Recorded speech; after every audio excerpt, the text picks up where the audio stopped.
کوشش کریں کہ اختلافی مسائل سے بچیں اور اس میں جھگڑے نہیں اور اس کو بہت ایشو نہیں بنائیں. خاص طور پر ہمارے ہاں جس موضوع پہ بہت رمضان میں جھگڑا ہوتا ہے وہ تراویح کی تعداد ہے. اس میں آپ لوگوں کو ان کی سہولت پہ چھوڑ دیں، ان کا پیچھا نہ کریں کہ وہ اتنی پڑھیں یا اتنی پڑھیں. یہ ایسی چیزیں نہیں ہیں کہ جس پر ہم آپس میں دل برے کریں اور مسلمانوں کی اجتماعیت میں خلل آئے اور ایک دوسرے پر حرف اٹھائیں، کیونکہ یہ تقویٰ کے خلاف ہے. کیوں کہا گیا کہ جو کوئی روزے میں ہو تو اسے کیا کرنا چاہیے؟ اسے شور شرابے اور لڑائی جھگڑے سے پرہیز کرنا چاہیے، اور اگر کوئی اس سے لڑنے جھگڑنے کو آئے تو فَلْيَقُلْ إِنِّي امْرُؤٌ صَائِمٌ، کہ میں تو روزے سے ہوں، میں تو اس پہ بحث نہیں کر سکتا، میں جھگڑا نہیں کر سکتا، جو تمہارا دل چاہتا ہے وہ تم کر سکتے ہو. بنیادی طور پر جو نبی صلی اللہ علیہ وسلم کی سنت سے جو چیز ثابت ہے کہ رمضان اور غیر رمضان میں آپ جو تھے وہ 8 رکعت پڑھتے تھے، لیکن زیادہ نفلوں کے اوپر کوئی قید نہیں. اگر کوئی 20 پڑھتا ہے یا آپ کسی مسجد میں پڑھتے ہیں اور وہاں 20 میں قرآن پاک کا سپارہ پورا ہو تو سپارے کو پورا کیجئے، اور اس میں 20 پڑھنے میں حرج نہیں ہے، اس کو 20 تک پڑھ جائیے. یعنی یہ ایسی چیزوں میں سے نہیں ہے کہ جو حرام حلال کے دائرے میں آتی ہیں یا نعوذ باللہ کسی بدعت اور اس میں آتی ہیں. اس میں بنیادی طور پر بات یہ ہے، صرف اتنا سا فرق ہے کہ بعض لوگوں کے نزدیک نبی صلی اللہ علیہ وسلم کی سنت 8 ہی تھی، اور اگر کوئی زیادہ پڑھنا چاہے تو اس پر کوئی اعتراض نہیں. تو اس میں یہ ہے کہ اگر آپ کسی ایسی مسجد میں ہیں کہ جہاں پر 8 پڑھ رہے ہیں اور سپارہ وہاں مکمل ہو گیا ہے، تو اس میں آپ یہ نہ سمجھے کہ ہم گناہگار ہو رہے ہیں. ان میں کیا ہوتا ہے کہ قیام لمبا ہو جاتا ہے. نبی صلی اللہ علیہ وسلم کے زمانے میں یہ قیام اللیل ہی تھا، یعنی رات کی نماز تھی.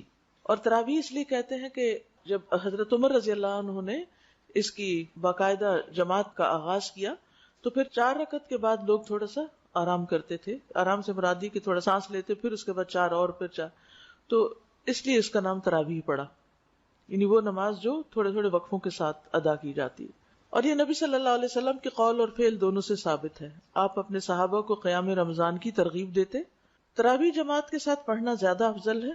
آپ نے اپنے گھر والوں اور بیویوں کو بھی تراویح کی جماعت میں شریک کیا اور طویل قیام کیا، خصوصاً آخری عشرے میں رات کے قیام کے لیے جگایا. حضرت ابو ذر فرماتے ہیں کہ ہم نے رسول اللہ صلی اللہ علیہ وسلم کے ساتھ روزے رکھے.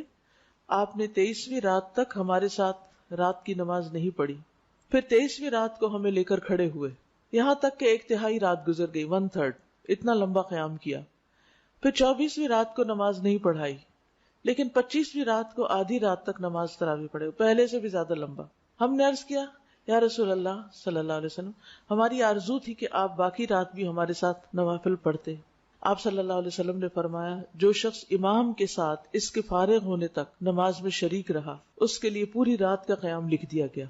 یعنی آدھے میں نماز چھوڑ کے نہ آ جائے انسان، اینڈ تک ساتھ رہے. پھر آپ نے 27ویں رات تک نماز نہ پڑھائی، 27ویں رات کو پھر کھڑے ہوئے اور ہمارے ساتھ اپنے گھر والوں اور عورتوں کو بھی بلایا، یہاں تک کہ ہمیں اندیشہ ہوا کہ فلاح کا وقت نہ نکل جائے. راوی کہتے ہیں میں نے ابو ذر سے پوچھا فلاح کیا ہے، تو انہوں نے کہا سحری کا وقت. یعنی اس سے اندازہ لگا سکتے ہیں کہ اس نماز کا پھر کتنا وقت ہو سکتا ہے. یعنی آپ نے 1/3 رات بھی قیام کیا، آدھی رات بھی کیا، اور تقریباً سحری کا وقت ختم ہونے تک بھی کیا. اسی لیے آپ دیکھیں کہ 27ویں رات کو عموماً بعض اوقات لوگ ساری رات قیام کرتے ہیں. اب یہ جو آپ صلی اللہ علیہ وسلم کا طرز عمل ہے، اس سے ہمیں پتہ چلتا ہے کہ یہ نماز پڑھی جانی چاہیے. یہ نماز جماعت سے کرنے میں بھی کوئی حرج نہیں، اور اس نماز میں عورتوں کی شرکت پر بھی کوئی پابندی نہیں، وہ بھی شریک ہو سکتے ہیں. آپ صلی اللہ علیہ وسلم نے ہر روز کیوں نہیں پڑھائی؟ اس ڈر سے کہ کہیں امت پر فرض نہ ہو جائے. تراویح سے پہلے ان آیات کا ترجمہ پڑھ کر جائیں جو امام پڑھنے جا رہا ہوں، یعنی جو سپارہ ہو اگلے دن کا اس کو ذرا ایک دفعہ دیکھ لیں کہ کیا آج پڑھا جائے گا، تاکہ خشوع و خضوع قائم رہے. نمازوں میں صرف نوافل کی تعداد پر نہیں بلکہ دل کی کیفیت اور خشوع پر بھی خاص توجہ دیں. یعنی صرف نمبر آف رکعت کے اوپر نہیں جائیں بلکہ یہ بھی دیکھیں کہ ان کی کوالٹی کیا ہے. کیونکہ نبی صلی اللہ علیہ وسلم رمضان اور رمضان کے علاوہ 8 رکعت پڑھتے تھے. حضرت عائشہ کہتی ہیں تم نہیں جانتے کہ ان کا طول اور ان کا حسن کیا تھا، یعنی وہ رکعتیں کتنی خوبصورت اور کتنی لمبی ہوتی تھی.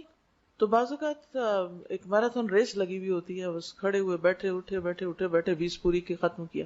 تو اصل چیز یہ ہے کہ آپ کتنی توجہ سے اللہ کی طرف متوجہ